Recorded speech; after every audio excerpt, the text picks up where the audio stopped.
Friends, ಎಲ್ಲರಿಗೂ ನಮಸ್ಕಾರ. Welcome to my channel. ಇವತ್ತಿನ ವಿಡಿಯೋದಲ್ಲಿ ಸಖತ್ ಟೇಸ್ಟಿಯಾಗಿ ಪರ್ಫೆಕ್ಟಾಗಿ ಶಾವಿಗೆ ಸಬ್ಬಕ್ಕಿ ಪಾಯಸ ಯಾವ ರೀತಿಯಾಗಿ ಮಾಡೋದು ಅಂತ ತಿಳಿಸ್ಕೊಡ್ತೀನಿ. ನೀವೊಂದ್ಸರಿ ಈ ವಿಧಾನದಲ್ಲಿ ಟ್ರೈ ಮಾಡಿ ನೋಡಿ, ತುಂಬ ಪರ್ಫೆಕ್ಟಾಗಿ ಬರುತ್ತೆ. ಮತ್ತೆ ಇದೇ ವಿಧಾನದಲ್ಲಿ ಮಾಡು ಅಂತ ಕೇಳ್ತಾರೆ, ಅಷ್ಟೊಂದು ರುಚಿಯಾಗಿರುತ್ತೆ.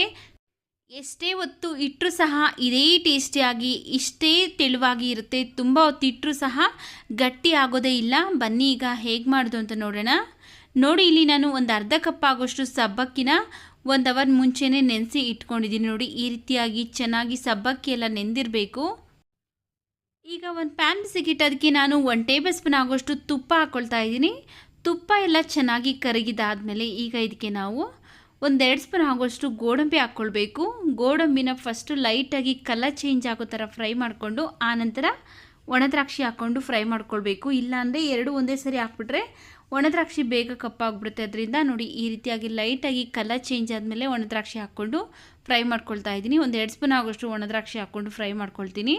ನೀವು ಬೇಕಿದ್ರೆ ದ್ರಾಕ್ಷಿ ಗೋಡಂಬಿ ಜೊತೆಗೇ ಬಾದಾಮಿನೂ ಸಹ ಕಟ್ ಮಾಡಿ ಹಾಕ್ಕೊಂಡು ಫ್ರೈ ಮಾಡ್ಕೊಳ್ಬೋದು. ನೋಡಿ, ಇದು ರೆಡಿಯಾಗಿದೆ. ತೆಗೆದುಬಿಟ್ಟು ಒಂದು ಪ್ಲೇಟ್ಗೆ ಹಾಕಿ ಇಟ್ಕೊಂಡಿದ್ದೀನಿ. ಆನಂತರ ಅದೇ ತುಪ್ಪಕ್ಕೇ 1 ಕಪ್ಪು ಶಾವಿಗೆ ಹಾಕ್ಕೊಂಡು ಲೈಟಾಗಿ ಕಲರ್ ಚೇಂಜ್ ಆಗೋ ಥರ ಫ್ರೈ ಮಾಡ್ಕೊಳ್ತಾ ಇದ್ದೀನಿ. ಸ್ಟವ್ ಊರಿನ ಲೋ ಫ್ಲೇಮಲ್ಲಿ ಇಟ್ಕೊಂಡು ಲೈಟಾಗಿ ಬಣ್ಣ ಚೇಂಜ್ ಆಗೋ ಥರ ಫ್ರೈ ಮಾಡ್ಕೊಳ್ಬೇಕು. ನೋಡಿ, ಈ ರೀತಿಯಾಗಿ ಲೈಟಾಗಿ ಬಣ್ಣ ಚೇಂಜ್ ಆದರೆ ಸಾಕಾಗುತ್ತೆ. ಈಗ ಇದನ್ನು ಸಹ ಒಂದು ಪ್ಲೇಟ್ಗೆ ತೆಗೆದು ಇಟ್ಕೊಳ್ತೀನಿ. ಆನಂತರ ಅದೇ ಪ್ಯಾನ್ ಬಿಸಿಗಿಟ್ಟದಕ್ಕೆ ನಾನು ಯಾವ ಕಪ್ಪಲ್ಲಿ ಶಾವಿಗೆ ತೊಗೊಂಡಿದ್ರಲ್ಲ ಅದೇ ಕಪ್ಪಲ್ಲಿ 4 ಕಪ್ಪು ನೀರನ್ನು ಸೇರಿಸ್ತಾ ಇದ್ದೀನಿ. ನಾನಿವತ್ತು ಯಾವ ಮೆಜರ್ಮೆಂಟಲ್ಲಿ ಮಾಡ್ತೀನಲ್ಲ, ನೀವು ಸಹ ಅದೇ ಮೆಜರ್ಮೆಂಟಲ್ಲಿ ಮಾಡಿದ್ದೆ ಆದರೆ ತುಂಬ ಪರ್ಫೆಕ್ಟಾಗಿ ಶಾವಿಗೆ ಸಬ್ಬಕ್ಕಿ ಪಾಯಸ ರೆಡಿ ಆಗಿಬಿಡುತ್ತೆ. ನೋಡಿ, ನೀರು ಕುದಿಯೋ ಟೈಮಲ್ಲಿ ನಾವು ಮೊದಲೇ ನೆನೆಸಿಟ್ಕೊಂಡಿರುವಂತಹ ಸಬ್ಬಕ್ಕಿಯಲ್ಲಿರುವಂಥ ನೀರನ್ನೆಲ್ಲ ಬಸ್ದುಬಿಟ್ಟು ಬರೀ ಸಬ್ಬಕ್ಕಿ ಹಾಕ್ಕೊಂಡು ಒಂದು 5 ನಿಮಿಷ ಬೇಯಿಸ್ಕೊಳ್ತೀನಿ. ಇದು ಒಂದು 50% ಅಷ್ಟು ಬೇಯಬೇಕು. ನೋಡಿ, ಇಲ್ಲಿ ಒಂದು 50% ಅಷ್ಟು ಬೆಂದಿದೆ. ಇಷ್ಟು ಬೆಂದರೆ ಸಾಕಾಗುತ್ತೆ. ಈಗ ಇದಕ್ಕೆ ನಾವು ಮೊದಲೇ ಫ್ರೈ ಮಾಡಿ ಇಟ್ಕೊಂಡಿರುವಂತಹ ಶಾವಿಗೆ ಸೇರಿಸೋಣ. ನೋಡಿ, ಶಾವಿಗೆ ಮತ್ತು ಸಬ್ಬಕ್ಕಿ ಹಾಕಿದ್ಮೇಲೆ ಯಾವುದೇ ಕಾರಣಕ್ಕೂ ಕೈ ಬಿಡಬಾರ್ದು. ಸಬ್ಬಕ್ಕಿ ತಳ ಹಿಡಿದು ಬಿಡುತ್ತೆ. ಅದರಿಂದ ಕೈ ಬಿಡದೇ ಇರೋ ಥರ ಚೆನ್ನಾಗಿ ತಿರುಗಿಸ್ತಾ ಶಾವಿಗೆ ಮತ್ತು ಸಬ್ಬಕ್ಕಿ ಎರಡೂ ಚೆನ್ನಾಗಿ ಬೇಯಬೇಕು. 1-2-3 ನಿಮಿಷ ಬೇಯಿಸ್ಕೊಳ್ಳೋಣ. ಆದರೆ ಕೈ ಬಿಡೋದಕ್ಕೆ ಹೋಗಬೇಡಿ, ಬೇಗ ತಳ ಹಿಡಿದು ಬಿಡುತ್ತೆ. ಅದರಿಂದ ಈ ರೀತಿಯಾಗಿ ಚೆನ್ನಾಗಿ 1-2-3 ನಿಮಿಷ ಬೇಯಿಸ್ಕೊಂಡಿದ್ದೀನಿ. ನೋಡಿ, ಶಾವಿಗೆ ಎಲ್ಲ ಚೆನ್ನಾಗಿ ಬೆಂದಿರಬೇಕು. ಈ ರೀತಿಯಾಗಿ ನೋಡಿ, ಚೆನ್ನಾಗಿ ಬೆಂದಿದೆ, ತೋರಿಸ್ತಾ ಇದ್ದೀನಿ. ಈಗ ಇದಕ್ಕೆ ನಾವು ಯಾವ ಕಪ್ಪಲ್ಲಿ ಶಾವಿಗೆ ತೊಗೊಂಡಿದ್ರಲ್ಲ ಅದೇ ಕಪ್ಪಲ್ಲಿ 4 ಕಪ್ಪು ಹಾಲು ಹಾಕ್ಕೊಳ್ತಾ ಇದ್ದೀನಿ. 4 ಕಪ್ಪು ನೀರು ಹಾಗೆಯೇ 4 ಕಪ್ಪು ಹಾಲು ಹಾಕ್ಕೊಳ್ತಾ ಇದ್ದೀನಿ.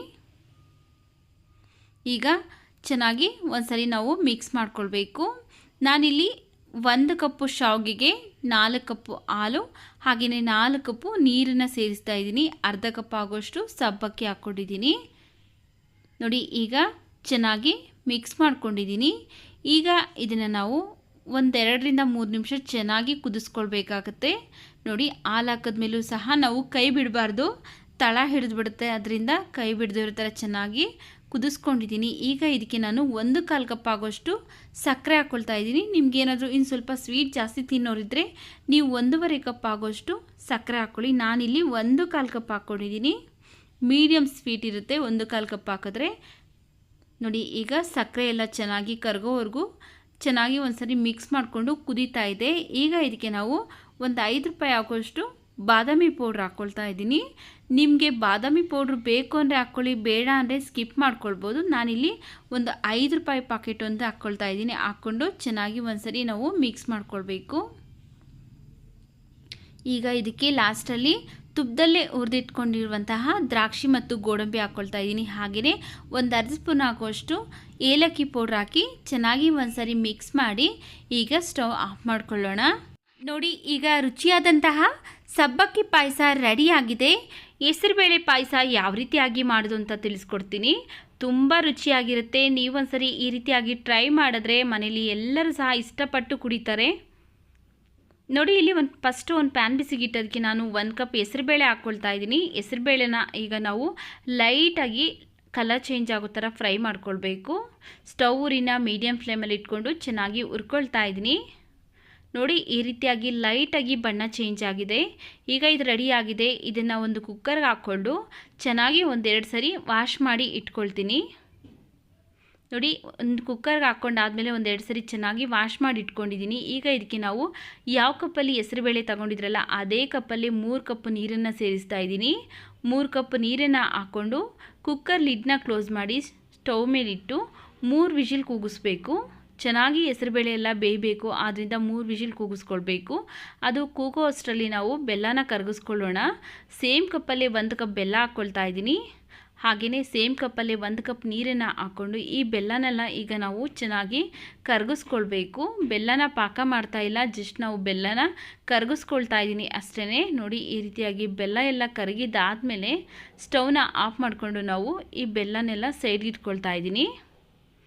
ನಂತರ ದ್ರಾಕ್ಷಿ ಗೋಡಂಬಿ ಹುರ್ಕೊಳ್ಳೋದಕ್ಕೋಸ್ಕರ ಒಂದು ಪ್ಯಾನ್ ಬಿಸಿಗಿಟ್ಟದಕ್ಕೆ ನಾನು 2 ಟೇಬಲ್ ಸ್ಪೂನ್ ಆಗೋಷ್ಟು ತುಪ್ಪ ಹಾಕ್ಕೊಂಡಿದ್ದೀನಿ. ತುಪ್ಪ ಕರಗಿದ ಮೇಲೆ ಒಂದು 2 ಸ್ಪೂನ್ ಆಗೋಷ್ಟು ಗೋಡಂಬಿ, 2 ಸ್ಪೂನ್ ಒಣ ದ್ರಾಕ್ಷಿ ಹಾಕ್ಕೊಂಡು ಚೆನ್ನಾಗಿ ಫ್ರೈ ಮಾಡ್ಕೊಳ್ತಾ ಇದ್ದೀನಿ. ನೋಡಿ ಈ ರೀತಿಯಾಗಿ ಲೈಟಾಗಿ ಬಣ್ಣ ಚೇಂಜ್ ಆದಮೇಲೆ ದ್ರಾಕ್ಷಿ ಗೋಡಂಬಿ ಎರಡೂ ಸಹ ಸ್ಟವ್ ಆಫ್ ಮಾಡಿಕೊಂಡು ಇದನ್ನು ಪಕ್ಕಕ್ಕೆ ಇಟ್ಕೊಳ್ತೀನಿ. ಹಾಗೆಯೇ 3 ವಿಷಿಲ್ ಬಂದು ಹೆಸರುಬೇಳೆ ಕಂಪ್ಲೀಟಾಗಿ ತಣ್ಣಗಾದ್ಮೇಲೆ ಓಪನ್ ಮಾಡಿದ್ದೀನಿ. ನೋಡಿ ಹೆಸರುಬೇಳೆ ಎಲ್ಲ ಚೆನ್ನಾಗಿ ಸಾಫ್ಟಾಗಿ ಬೆಂದಿದೆ. ಈಗ ಒಂದು ಸರಿ ಜಸ್ಟ್ ಮಿಕ್ಸ್ ಮಾಡ್ಕೊಳ್ತಾ ಇದ್ದೀನಿ. ನೋಡಿ ತುಂಬ ಚೆನ್ನಾಗಿ ಮ್ಯಾಶ್ ಆಗ್ತಾಯಿದೆ, ನುಣ್ಣಗೆ ಬೆಂದಿರೋದ್ರಿಂದ ಚೆನ್ನಾಗಿ ಮ್ಯಾಶ್ ಆಗ್ತಾಯಿದೆ. ಮ್ಯಾಶ್ ಮಾಡಿಕೊಂಡು ಈಗ ಇದನ್ನು ನಾವು ಮತ್ತೆ ಸ್ಟವ್ ಮೇಲೆ ಇಟ್ಕೊಂಡು ಈಗ ಇದಕ್ಕೆ ನಾವು ಮೊದಲೇ ಕರಗಿಸ್ಕೊಂಡಿರುವಂತಹ ಬೆಲ್ಲದನ್ನ ಶೋಧಿಸ್ಕೊಳ್ಬೇಕು. ಬೆಲ್ಲದ ನೀರನ್ನು ನೋಡಿ ಈ ರೀತಿಯಾಗಿ ಕಸ ಕಡ್ಡಿ ಇರುತ್ತೆ, ಆದ್ದರಿಂದ ಬೆಲ್ಲನ ಶೋಧಿಸ್ಕೊಳ್ಬೇಕು. ಈಗ ಇದಕ್ಕೆ ನಾವು ಯಾವ ಕಪ್ಪಲ್ಲಿ ಹೆಸರುಬೇಳೆ ತಗೊಂಡಿದ್ರಲ್ಲ ಅದೇ ಕಪ್ಪಲ್ಲೇ ಅರ್ಧ ಕಪ್ ಆಗೋಷ್ಟು ಒಣಕೊಬ್ಬರಿ ತುರಿನ ಹಾಕ್ಕೊಳ್ತಾ ಇದ್ದೀನಿ. ಸೇಮ್ ಕಪ್ಪಲ್ಲಿ 1 ಕಪ್ಪು ಕಾಯಿಸಿ ತಣ್ಣಗಾಗಿರುವಂಥ ಹಾಲು ಹಾಕ್ಕೊಳ್ತಾ ಇದ್ದೀನಿ. ಇವಿಷ್ಟನ್ನು ಹಾಕ್ಕೊಂಡಾದ್ಮೇಲೆ ಚೆನ್ನಾಗಿ ಮಿಕ್ಸ್ ಮಾಡಿಕೊಂಡು ಚೆನ್ನಾಗಿ ಕುದಿಸ್ಕೊಳ್ಬೇಕು. ನೀವು ಒಣಕೊಬ್ಬರಿ ಬದಲಾಗಿ ಹಸಿ ಕೊಬ್ಬರಿ ಹಾಕ್ಕೊಳ್ಬೋದು. ಹಾಗೆ ಹಾಲನ್ನು ಚೆನ್ನಾಗಿ ಕಾಯಿಸ್ಬಿಟ್ಟು ಹಾಕ್ಕೊಳ್ಬೋದು. ಬೇಡ ಅಂದರೆ ಹಾಲು ಸ್ಕಿಪ್ ಮಾಡ್ಕೊಳ್ಬೋದು. ಈಗ ಇವಿಷ್ಟನ್ನು ಚೆನ್ನಾಗಿ 1-2 ರಿಂದ 3 ನಿಮಿಷ ಚೆನ್ನಾಗಿ ಕುದಿಸ್ಕೊಳ್ಳೋಣ. ಹಾಲು ಮತ್ತು ಒಣಕೊಬ್ಬರಿ ಹಾಕೋದ್ರಿಂದ ರುಚಿ ತುಂಬ ಚೆನ್ನಾಗಿರುತ್ತೆ. ನೀವು ಒಂದ್ಸರಿ ಈ ವಿಧಾನದಲ್ಲಿ ಟ್ರೈ ಮಾಡಿ ನೋಡಿ. ಇಲ್ಲಿ 1-2 ರಿಂದ 3 ನಿಮಿಷ ಆಗಿದೆ, ಚೆನ್ನಾಗಿ ಕುದೀತಾ ಇದೆ. ಈಗ ಇದಕ್ಕೆ ನಾವು ತುಪ್ಪದಲ್ಲೇ ಹುರಿದಿಟ್ಕೊಂಡಿರುವಂತಹ ದ್ರಾಕ್ಷಿನ ಹಾಕ್ಕೊಳ್ತಾ ಇದ್ದೀವಿ. ದ್ರಾಕ್ಷಿ ಮತ್ತು ಗೋಡಂಬಿನ ತುಪ್ಪದ ಸಮೇತನೇ ಇದಕ್ಕೆ ಹಾಕ್ಕೊಳ್ತಾ ಇದ್ದೀನಿ. ಹಾಗೆಯೇ ಒಂದು ಅರ್ಧ ಸ್ಪೂನ್ ಆಗೋಷ್ಟು ಏಲಕ್ಕಿ ಪೌಡ್ರನ್ನ ಹಾಕ್ಕೊಂಡು ಚೆನ್ನಾಗಿ ಮಿಕ್ಸ್ ಮಾಡ್ಕೊಳ್ತಾ ಇದ್ದೀನಿ. ನೋಡಿ ಇಲ್ಲಿ ಏಲಕ್ಕಿ ಪೌಡ್ರನ್ನ ನಾನು ಲಾಸ್ಟಲ್ಲಿ ಹಾಕ್ತಾ ಇದ್ದೀನಿ, ಯಾಕಂದರೆ ಲಾಸ್ಟಲ್ಲಿ ಹಾಕೋದ್ರಿಂದ ಅದು ಫ್ಲೇವರ್ ತುಂಬ ಚೆನ್ನಾಗಿರುತ್ತೆ ಅಂತ. ನೋಡಿ ಈಗ ಚೆನ್ನಾಗಿ ಮಿಕ್ಸ್ ಮಾಡ್ಕೊಂಡಾದಮೇಲೆ ಸ್ಟವ್ನ ಆಫ್ ಮಾಡ್ಕೊಳ್ಳೋಣ. ನೋಡಿ ಈಗ ರುಚಿಯಾದಂತಹ ಹೆಸರುಬೇಳೆ ಪಾಯಸ ರೆಡಿ ಆಗಿದೆ. ಈ ವಿಡಿಯೋ ನೋಡಿದ ಮೇಲೆ ನೀವು ಸಹ ಈ ರೀತಿಯಾಗಿ ಟ್ರೈ ಮಾಡಿ. ಈ ವಿಡಿಯೋ ಇಷ್ಟ ಆಗಿದರೆ ವಿಡಿಯೋಗೊಂದು ಲೈಕ್ ಮಾಡಿ, ಈ ವಿಡಿಯೋನ ನಿಮ್ಮ ಫ್ಯಾಮಿಲಿ ಫ್ರೆಂಡ್ಸ್ಗೆ ಶೇರ್ ಮಾಡಿ. ನಮ್ಮ ಚಾನಲ್ ಸಬ್ಸ್ಕ್ರೈಬ್ ಮಾಡ್ಕೊಂಡಿಲ್ಲ ಅಂದರೆ ಪ್ಲೀಸ್ ಸಬ್ಸ್ಕ್ರೈಬ್ ಮಾಡಿಕೊಂಡು ನಮ್ಮ ಚಾನಲ್ಗೆ ಸಪೋರ್ಟ್ ಮಾಡಿ.